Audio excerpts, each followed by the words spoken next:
The Bioceuticals Integrative Medicine Awards showcase the outstanding talent we have in the Australian complementary medicine profession. Nominations are now open for the 2018 BIMA Awards.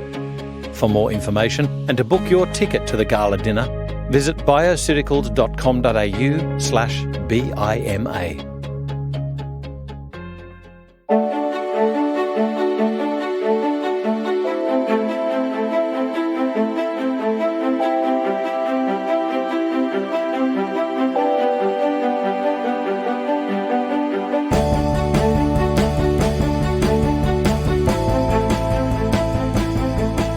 This is FX Medicine. I'm Andrew Whitfield Cook.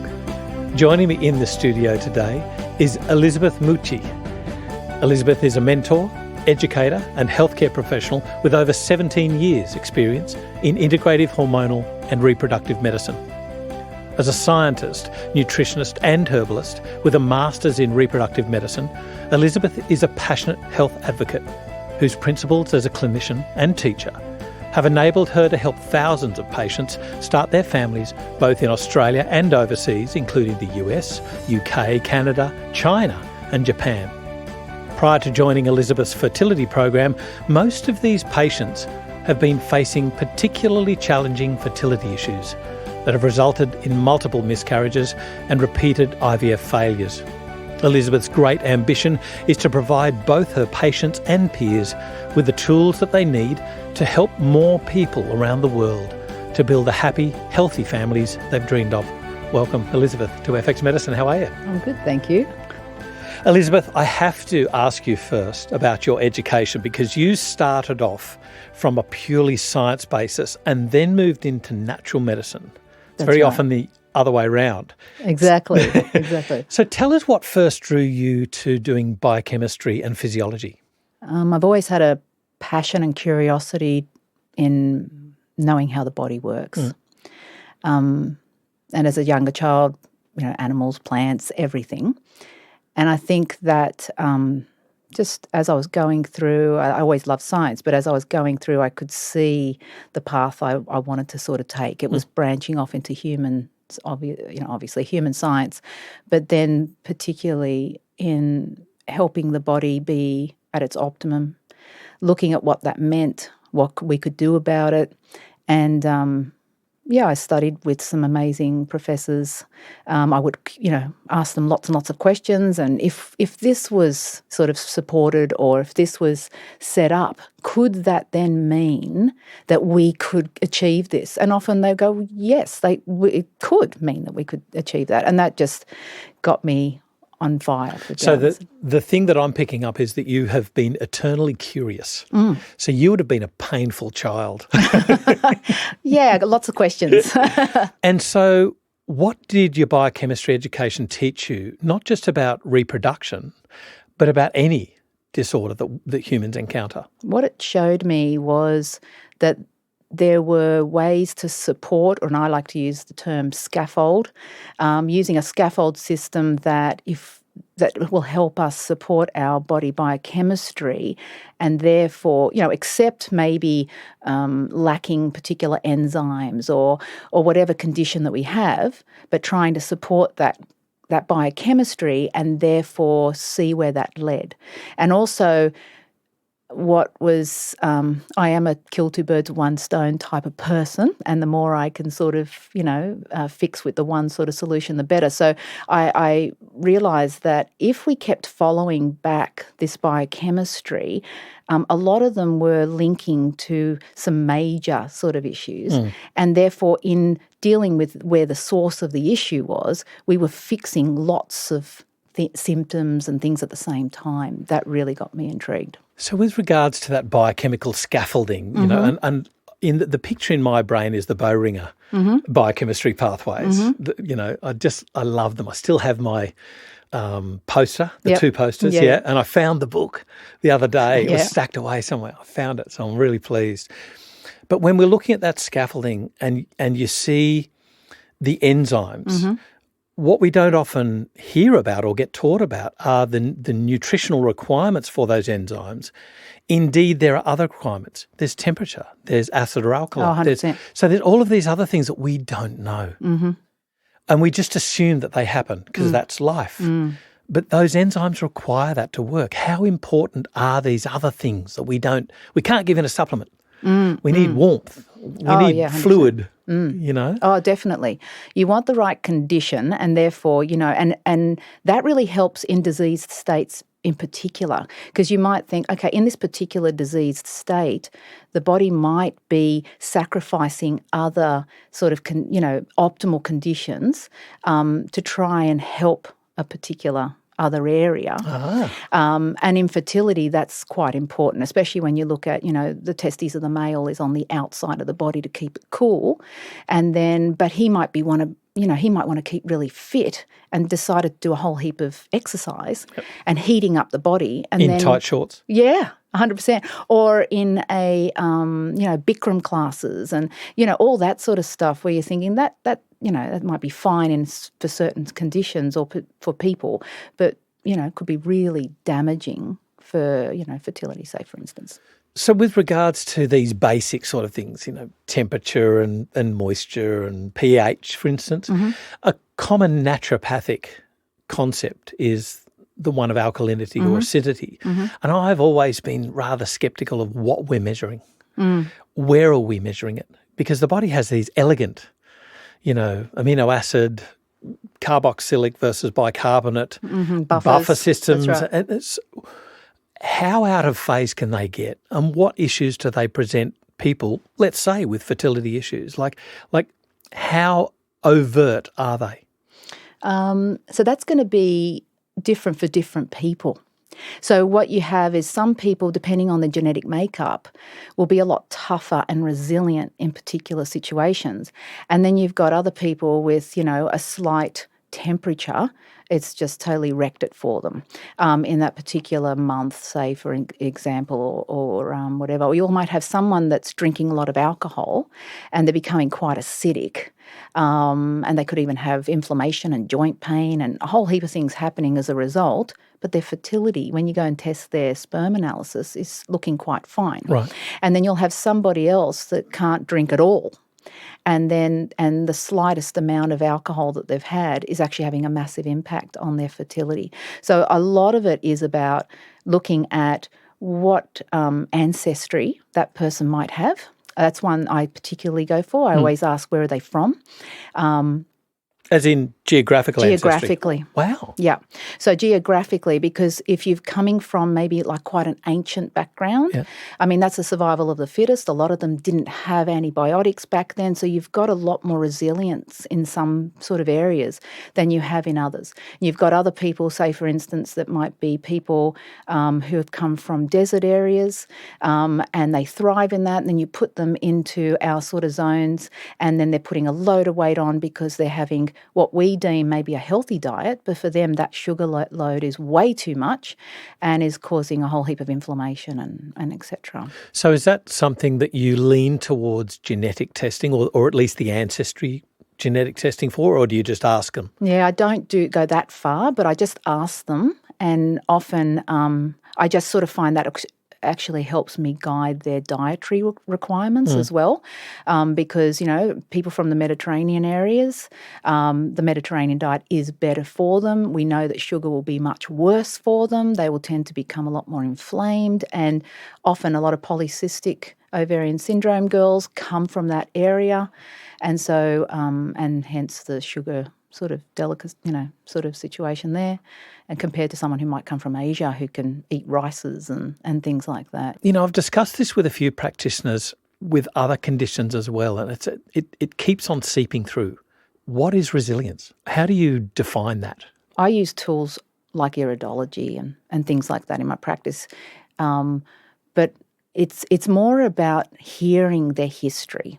I would run them through a whole bunch of questions about how well they handle, how often they get sick, what's their immune system like, do they have aches and pains, do they tend to get joint pain, Tired all the time. What happens to them if they've done quite a bit of exercise, or what happens if they've been out in the cold and the rain and things like that, and also their family history. Were there autoimmune diseases in the family? What other things were there in their family history, because they're carrying the genetic makeup of their family history. Yep. So, I suppose it's more putting all of that together and listening to things like, I often ask, what are you craving?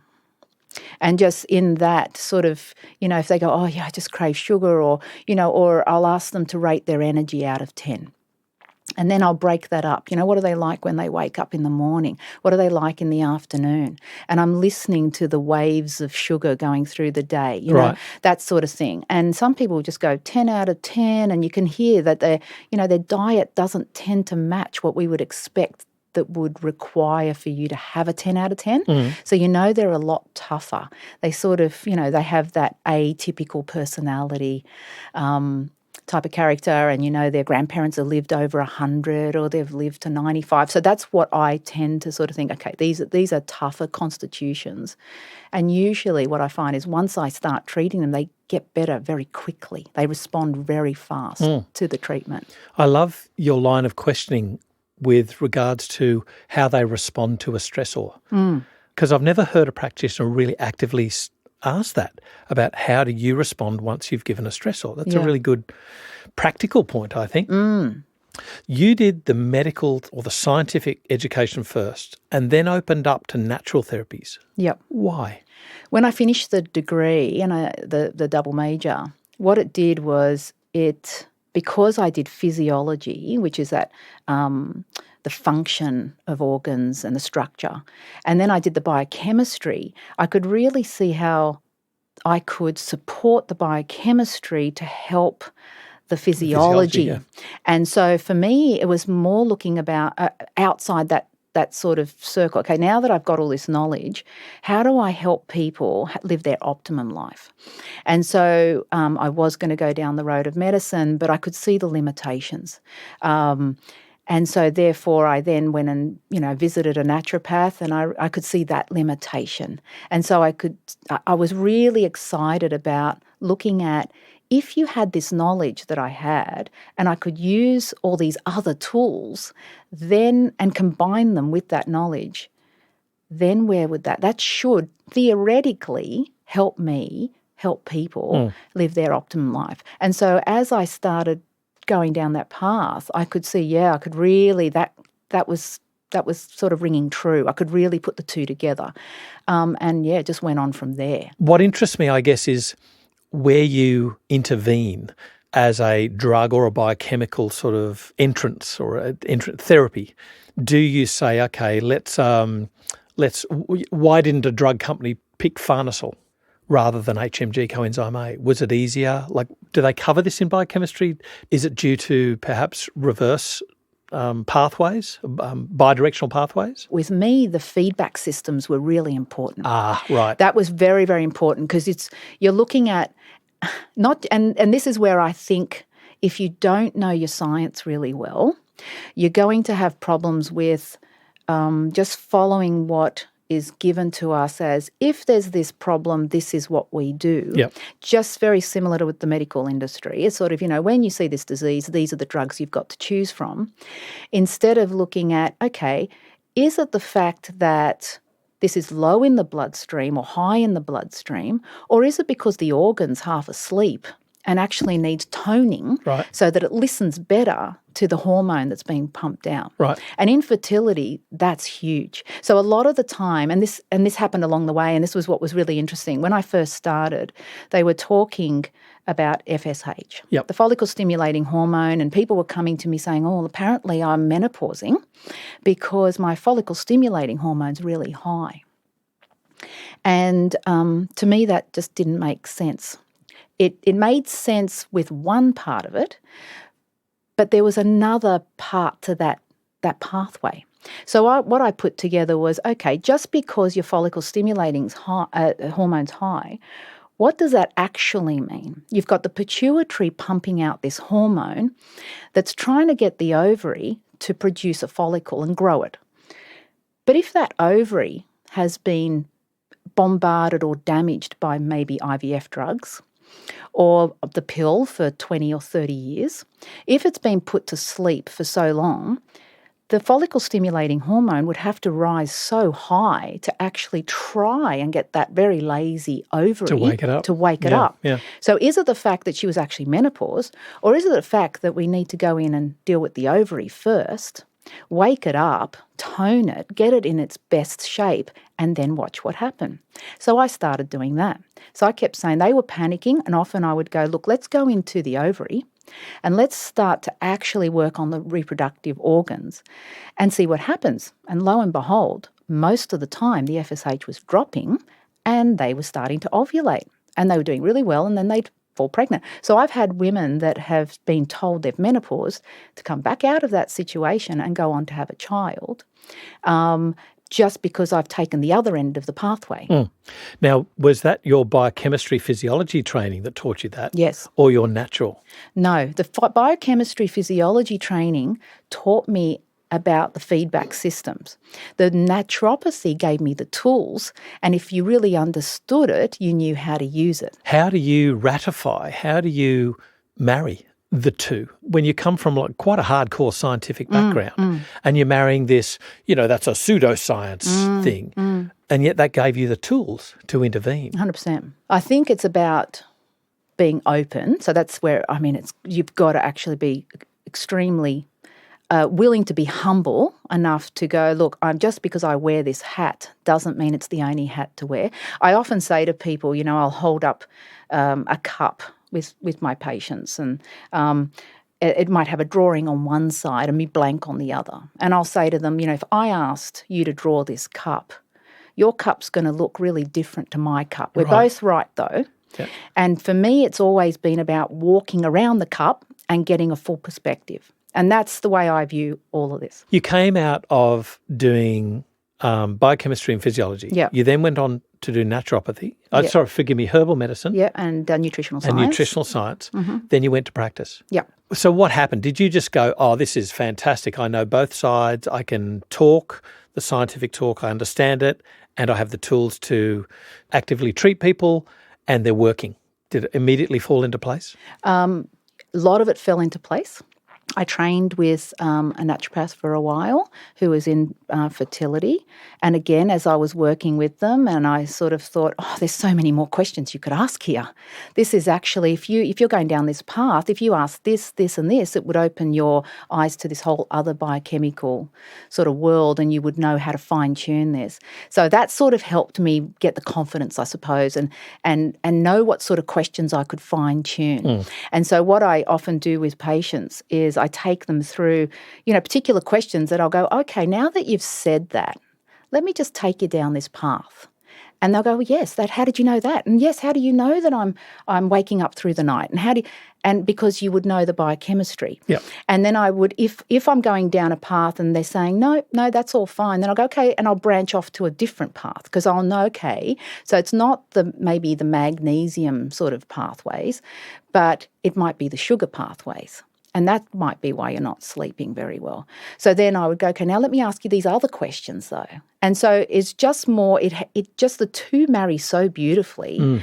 And it was, it's really about fine-tuning. I think if I was going to, suggest maybe to practitioners, what sort of things could help them, is just get some really good, solid questions that are going to help them know, okay, if this person is saying that at that particular time of their cycle, this is what's happening, then that might mean a whole heap of other stuff. Yeah. So people will often say to me, very commonly, they will say, oh, yeah, I've been suffering, that the PMS sort of symptoms, but the doctor said that's normal. And often I'll say to them, yeah, that might be normal or that might be common, but it doesn't mean that it's healthy. What your body's doing is it's crying out, telling us, I'm out of balance here, so I'm going to give you these symptoms. But because there's a whole heap of people out of balance, it's seen as common. Yeah.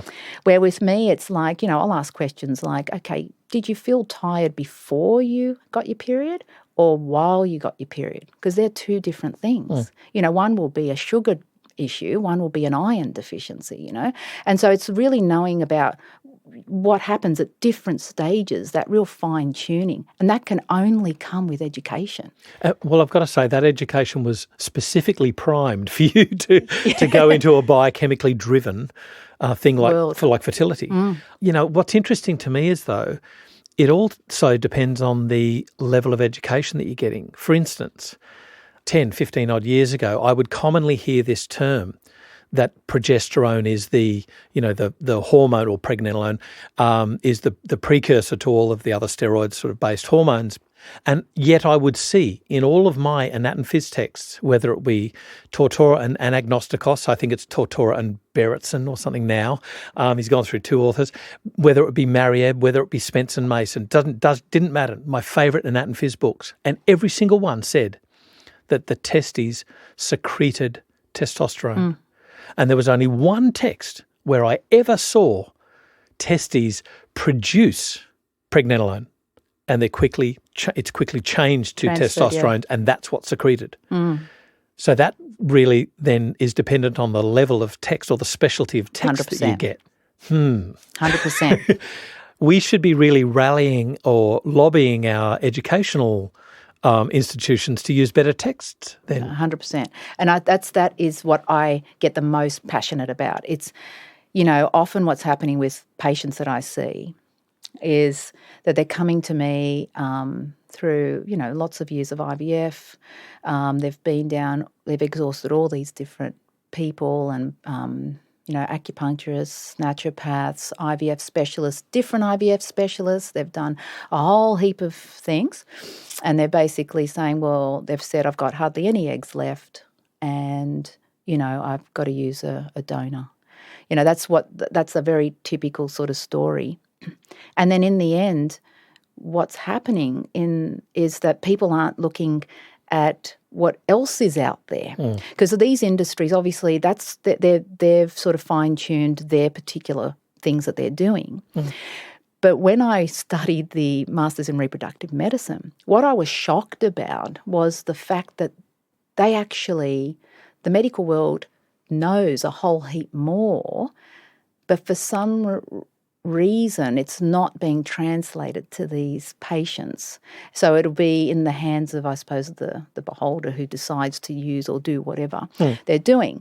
But this particular gyno book that I was reading talked about this group of people in the States. There was a study done, I think it was about 8 years now, maybe a bit longer, maybe 10 years, where they looked at all these people in an area of America, and basically they get married at a very young age and they have babies till they can't have babies anymore.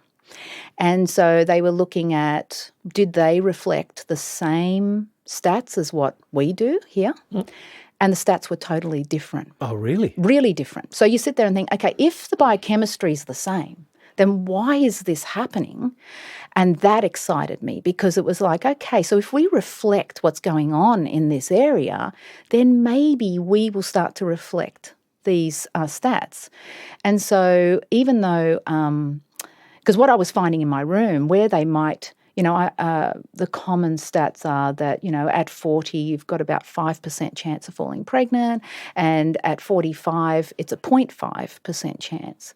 That wasn't what this group was showing. This group was showing that at 40, only 17% of their couples had lost their fertility. And at 45, only 33% had lost their fertility. So you're talking about 67% of 45-year-old women were having babies. Fine, yeah. And so I was thinking, well, hang on. If they're obviously made the same way, what is it about these people that was allowing them to still fall pregnant? And it's that sort of stuff that I've seen over and over that I think that's giving us a clue. They're pockets here that are giving us a clue of, is it that the eggshell is hardening and the sperm can't get in there? Is that really? Because why isn't that happening over here? Yeah. Or is it the fact that they got married as virgins and there was no infections introduced? Oh. So all of a sudden you've got all these infections, and they know that. They know that infections are having a major impact. Yeah. And then it's about, how do we test for them, and how do we actually convince a doctor that this particular one, even though it's common, is actually having an impact? And I've had girls come to me going, "Oh, I've got natural killer cells." And to me, Hopefully you have. and to me, that would go infection maybe. Yeah. Where to somebody else, they would go, "Oh, yeah, you're one of those women. Right. So we better use prednisone." We go into the Clexane. They use all these other things. Yeah. Instead of thinking, that's a bit of a Why? clue. Yeah. Maybe we'd better look if there's an infection. And a lot of the time they do have an infection. And we've checked, for infections that aren't commonly checked for. So not just aerobic, but anaerobic. So I often check for urea plasma and mycoplasma. You'll get a lot of people, particular GPs, if they don't know that what it does, because it is common, they'll refuse to sort of do the check and all the rest. But we'll check for those. And I've had girls who have done IVF for 6 years. We get rid of the infection. I've only just started with them, and they've fallen pregnant on the withdrawal method, trying not to fall pregnant after 6 years of IVF failing because we've got rid of the infection, Okay, so the intervention here, how do you get rid of the infection? Well, the thing Traditionally antibiotics? Well, I do, because for me it's about speed, getting this sort of happening and supporting that. So Doxycycline was a typical one. Yep. But in that case, sometimes the infection's have been there for so long that 10 days on doxycycline's not doing the trick. No. So what I tend to do is I use my herbs as well as, support. Yeah, both. This is where I like the marriage of natural and pharmaceutical medicine, let's say it. But I do like the way that herbs and natural medicines can, A, make pharmaceutical medicines or outcomes more effective, and B, have less side effects or reduce the risk of side effects. Do you find that practically working with fertility couples? Definitely. Yeah? Yep. And often even with, some of my patients come to me, they've done, IVF for years and years and years. They have to go back to do IVF. They've failed over and over. We know they've got to go back. The woman might not have tubes, or the guy can't ejaculate sperm, and they have to go into the testes. So we know they've got to go back. And so it's more about getting their bodies in optimal situation, and then when they're going through the IVF, supporting that so that they get the optimal result. Most of them, it's very rare that I won't get a positive result out of that. But that's even though they've failed. And that's more, I suppose the take-home message for me is do your research, check what's there. Don't just go, okay, I've been told that you failed this, so therefore it must be that you're really stressed, and we'll deal with the stress. Or it might be that, we found there's the thyroid problem, so that's what it is. Usually I found it's about 3 or 4 problems that are having an impact. Okay. And what WHO found was that often if in a subfertile couple, out of 3 years, they will tend to get a pregnancy. So it's sort of like, one might be super fertile, one might not. But out of a 3-year period, usually you'll get a pregnancy. Mm. But what I'm tending to find is that usually there's problems in both. Or it'll be that it's not optimal. That's where, I have, commonly I'll have couples come in where the woman might be 10 years older than the male. Yep. I know I will get a pregnancy out of those ones. Oh, okay. It's very rare I don't, even though that she might be 43 to 45, because the guy's a lot younger. Right. I will tend to find that I will get a pregnancy. And that's what started me thinking, hang on, is it the age of the egg, or is there an impact here from the guy as well? Yeah, so conversely, do you find greater issues when there's an older husband and a younger wife? Not greater, but... Or different issues? Different issues, and it will depend on the exact, what we were saying before, the resilience of the person, how well their absorption is. So I'm commonly dealing with gut because I need them to break down their proteins properly, to go into the amino acids so that we can build up the DNA of this egg and sperm scenario. In fertility, the thing is is that fertility is not needed for the body to survive. So it's like that canary down the mine shaft. It's the first thing your body's going to give up. You've got this really high nutritious situation here. And it goes, where can we get our nutrients from? Because I'm not sleeping really well and I'm sort of, burning the candle at both ends and I'm drinking a bit. And this body goes, here's a great nutrient source. And so, yeah. So talking about toxins and pollutants and things like that, how much of an issue do you find this in couples in the 21st century? It's going to depend on the person. So you could have someone that's overweight who is handling that very well. So I've had girls at 148 kilos fall pregnant. Right. So, and then you'll have somebody else that might be 80 kilos that's not ovulating because that is not great for them to be that weight. So is that more along that hereditary line where exactly. Like the thing that's singing off in my head is the fat, fertile, flatulent Mediterranean lady who gets gallstones, but they're really fertile. They're overweight, but they're really fertile. Exactly. Yeah. Exactly. Okay. That's why the more science you know and the more fine-tune you can put, you're putting that person in their context. You're putting them in their hereditary context, in their lifestyle context. They might be really toxic. I always detox everybody, but, I'll start off with a detox, but then I'll be supporting the liver function because the liver's one of those things that's going to, that whole P450 enzyme scenario and where it's, you load it up with a whole heap of stuff to do, it's not going to do the stuff that are fine-tuning hormones. Yeah. So it's more what I often say to people is, look, wherever you can help your liver not have to do this work, I'm going to encourage the good hormones. But if you keep doing this, it's like we're taking 2 buckets out and putting 2 buckets in of water in a sinking ship. You're not getting anywhere.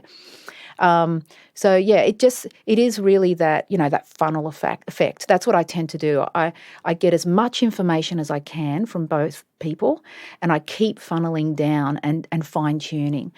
And that's that macro-micro sort of scenario. And you say that patients often come to you after failing multiple courses of IVF, multiple cycles. Do you find ever that the act of detoxing has a negative effect on them, i.e. they start to unload all of these hormones or their liver wakes up? For instance, I remember one lady who I did not do a service to. I actually referred her off because she had amenorrhea and I caused horrible acne, cystic acne in this lady. She wanted me to keep treating her. I just couldn't do it. I sent her off to somebody who was more specialised than I. And it was because I'd really stirred some stuff up. Do you find that's common? Like the load on the liver, is that heavy after doing multiple cycles? Or is it just like, as you say, this resilience? It's the resilience. Right. So it depends. So I'll have someone that's done heaps of IVF and I'll tell them, look, obviously when you're dealing with hormones, the hormones are going into the nucleus of the cell. So we've got to see that cell die and a new cell regenerate before we're really seeing a much better body. And so often you're wanting to do a 3-month thing beforehand. And then you're reading the background. So if that person's got a lot of longevity in the family, they're going to handle the detox so much better than someone that's got quite a sickly background. So it's taking that into account. And then also, what sort of tools you're using to detox and what else you're doing at the same time. So I often, as I detox, I'm also dealing with a whole heap of other biochemistry to make sure that they're handling the detox well. With regards to male versus female preparation for pregnancy, we often concentrate on the female because we see the females more often in practice, but it's then said that it's the males that really need quite a lot of work because there's 120 days for spermatogenesis. How important do you find it and how easy is it to get the male on board? So very important. The male sperm, 20 sperm can fit across an egg, which is why the testes is on the outside of the body, okay? So they get damaged very easily. Yep. A sperm analysis really helps us because it will tell me what sort of damage is happening.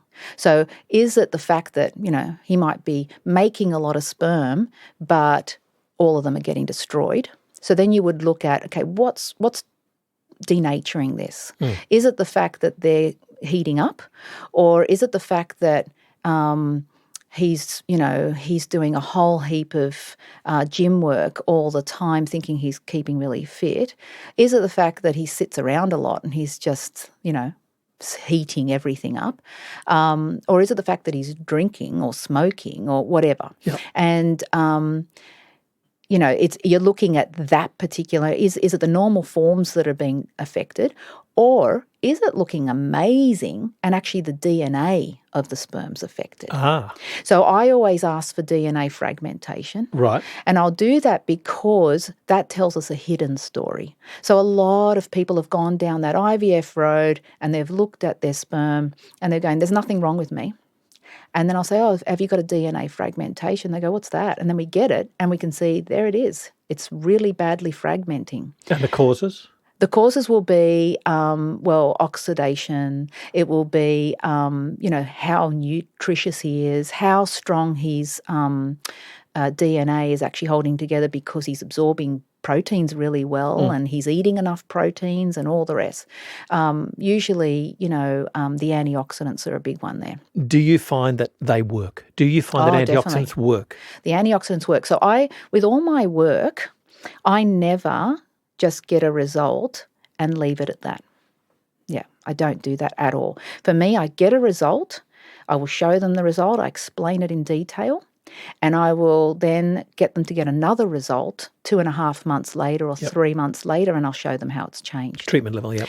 The other thing that's happened is what I found, some of my patients come to me saying, look, we've done IVF, and when we did PGD testing, so the genetic testing of the embryos, all of them were bad. And we can't get any embryos that are healthy. And they're saying it's because I'm 39, And then I will get the male DNA, and you can see it's very poor. Help that, it'll come back excellent.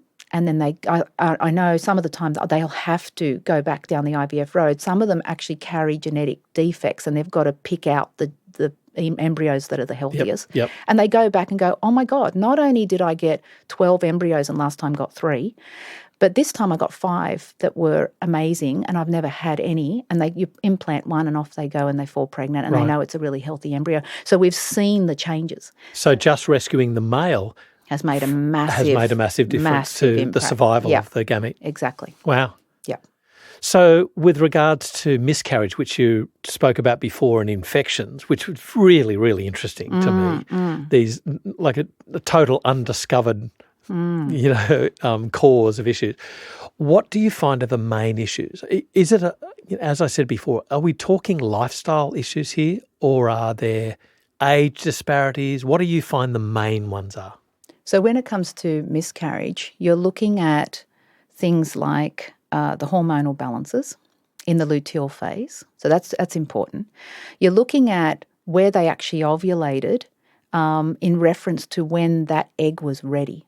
So often what happens is if the egg was developed, say, by day 14, but it wasn't kicked out to, say, day 18, then that egg's DNA has aged quite a bit. Right. Then you've gone and fertilised it, and then it might last to week 6, and then you're finding that it's dying off, and they check it and they go, yeah, it had a chromosomal issue. Then I get them more perfect with the way that they're doing that, and they go and fall pregnant and they have a healthy baby. So often I'm working with gynos and obstetricians, and they send me patients and some IVF specialists, and they're sending me patients saying, we don't know what to do here. She's miscarrying, and every time she miscarries, there's a Downs or a Turner syndrome, or is there anything you can do? And then that patient, we do a 3-month thing, make sure that everything is great with her. She's filled with all the nutrients she's needing to help egg quality, work with him, make sure that his lifestyle and her lifestyle are where it needs to be, and then they go on to have really healthy, maybe not even 1, but 2 or even 3 babies afterwards, not miscarrying. So there's the egg quality, the embryo quality. There's the luteal phase that can all of a sudden just, let the lining thin down and you've just let go of pregnancy. Then there's the stress levels as well. So that can have an impact, because if you're in a really stressful environment and you're particularly sensitive to that, your body as an animal would say, drop this load. Yeah. You are not healthy enough to have something that's quite parasitic sucking the life out of you right now when I'm struggling to just keep you alive myself. So is that called teratosthesia? Is that where because you're improving nutrition and you have a defective blastocyst, that it recognises it as defective and then says you're out? So that's a defective one, right? I'm talking about getting rid of a really healthy pregnancy. Right, sorry. Gotcha. So in this case, it's sort of, you've stressed the body out. You've told your body, I can't support a pregnancy. Can't support it, right. So there's that. Infections are a big one. So where these particular infections come into knowledge, or say where they alert maybe a doctor, is when this is commonly, I'm not talking about all doctors, of course, is where you would miscarry, your waters will break at 17 weeks. Right. And the doctor's gone, what the hell? Like, this was a healthy embryo. Yeah. What happened here? Yeah. So often, and they'll go in and try and put a stitch in, they'll try and but it's rejecting that because usually there's an infection. Yeah. They will think down the road often of, okay, is this ureaplasma or mycoplasma? Because they're known in that area or have had a history of doing that. Or you might go into premature labour. You still might have the baby, but you've gone into labour at 27 weeks. In my practice in 18 years, I have had 3 premies. I should have had 15% of my babies should have been premature. Wow. And that, a lot of it, and even in those cases, one had an appendicitis and had to the other one, the doctor sort of went, look, your other 2 babies were preemie and I'm going on holiday, so I'd rather do this now. And then the last one, she had lost 2 babies earlier, and so she was lucky to sort of have this a baby and had a really healthy baby. So there's a lot you can do to actually stop this from happening.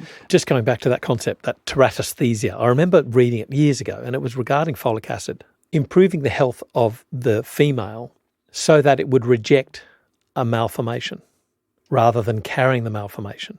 How important is this issue of teratosthesia, or do you find that it's really the incorrect expulsion of a healthy embryo that's happening? Mainly? No. It's more, I suppose, for me, it's like often people are coming to me with a long history of miscarriages. And then as a result, we're looking at all the different things that could cause that. Now, that could be cardiolipin levels.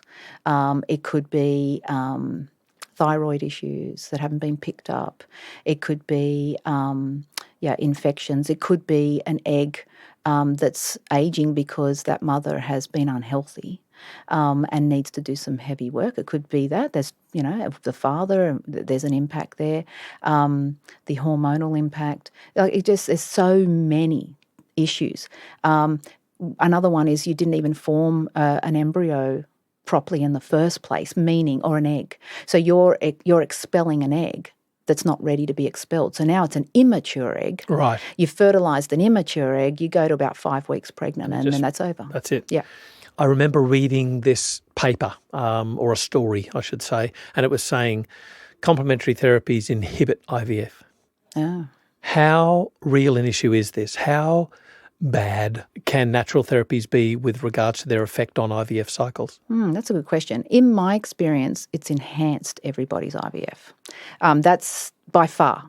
And I've just had this happen now. One of my girls went off and did IVF, and she didn't realise that I could actually aid that process, and I'd got her a lot healthier, and she ended up with 17 eggs, where in the past she got 3. And she was just in a rush. She was just going, doctors are telling me I'm nearly 40. I've got to do this. And I said and they implanted 2 and they didn't work. So she came to see me going, oh, no. And I said, that's okay. That's all right.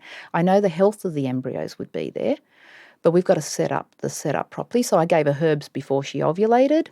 She ovulated and gave her herbs after she ovulated, and she just told me she was pregnant first go. Wow. So in those cases, all the time, it makes a massive difference, because if you can keep them healthy, if you can keep their liver supported while they're getting bombarded with these drugs, you're supporting them mentally, emotionally, and all the rest, and making sure that their stress levels are kept under control. So you've got all these other things as well as their nutrient levels. I mean, as the nutrients come, and that's where it's been great to get the before and afters, these constant tests. I love it. I've had so many doctors go, I don't understand. She can't drop FSH. How does she do that? And then gets these results where it drops. Or, you can't increase estrogens, and then they've increased. I love it's that. been great. You sit there, they go, yeah, you can. yeah. And that's really just by, I never give estrogens. You're not giving them hormones. No. You're just stimulating their own production. Yeah. It's a real interesting concept, and I remember it being really alien to me as a nurse, this concept of nourish, of support, rather than inhibit, block, the pharmaceutical thing that we're so used to. And it's a real alien mentality to get your head around, but once you get your head around it, it's like, oh. Because for me, the inhibit part is support your natural inhibitions of that particular hormone. Yeah. Let your body do what it should be doing. It should be reading hormones, which is why doing the whole DHEA stuff is, for me, not the best way to go. Because your body's going, oh, okay, so you got heaps of DHEA in your bloodstream. We'll just shut down our own production then. That's cool. Right. You've done biochemistry physiology, which is the perfect prerequisite to reproductive medicine.